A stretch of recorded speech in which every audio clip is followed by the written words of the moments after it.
So ayun no mga kabistak no.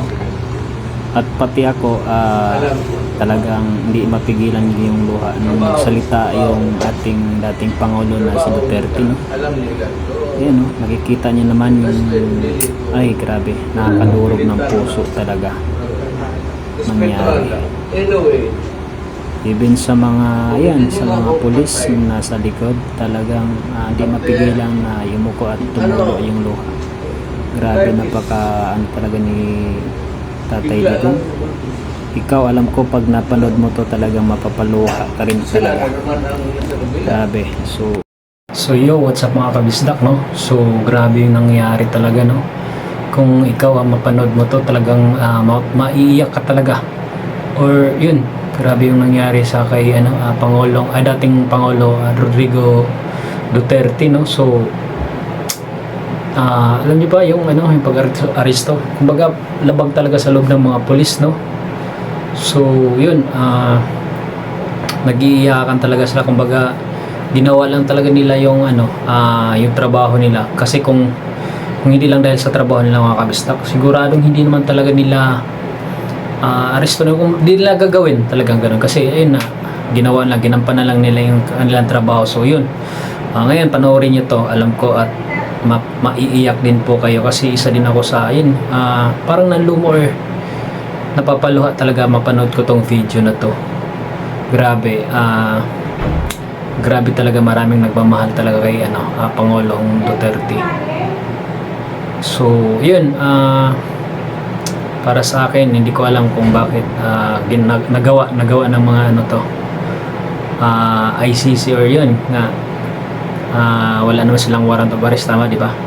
So yun, panoorin nyo to mga kabisdak, alam ko't maiiyak din kayo kasi paulit-ulit ko to siyang pinapanood at nakakaiyak po talaga.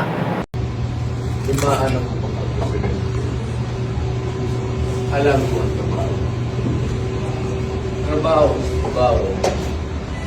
trabaho nila, alam nila. So, that's really to, wala nang pilitan na respetuhan lang. Anyway, kung hindi nila ako patay,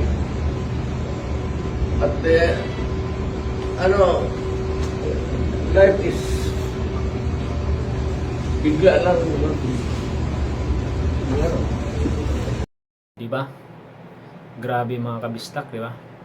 Habang nagsasalita si Pangulong Duterte is yung mga nasa paligid ng mga pulis is talagang natulo talagang luha.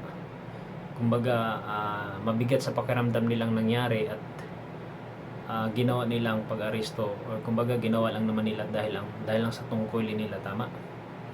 Pero labag na labag talaga sa kalooban nila na ganun ang mangyayari sa ating dating Pangulo. Okay? So agree ba kayo doon na alam ko marami ding sumusuporta din kay Pangulong Duterte at sa Pangulo natin ngayon. So tayo nasa gitna lang tayo. Okay, kasi parehas naman yan, naging presidente natin ngayon.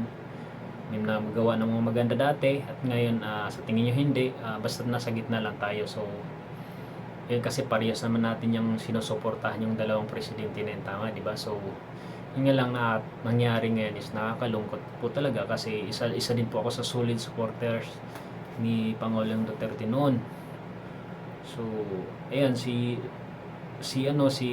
BBM is supporter din tayo, or sinusuportahan din natin siya nung tumakbo siya bilang kasi siya din talaga yung binoto natin. So yun, wala naman tayong doon yun nga ang nangyari. Pag-uusapan na natin yung tungkol sa kay Pangulong Duterte. So nakakaawa po talaga at sana Tay Digong at lumakas pa yung mo at malalagpasan mo yung problema mo ngayon. Pagsubok lang yan, magpalakas po kayo, nandito po kami mga solid na talaga nagmamahal sa inyo. At naway matapos na yung problema mo. At sabi nga doon sa interview niya, in-interview siya, wala daw siyang pakialam kung ano mangyari, mamatay man, ganyan. So wag po, dapat sana po magpalakas po kayo, Pangulo Tay Digong. So yun lang, maraming salamat.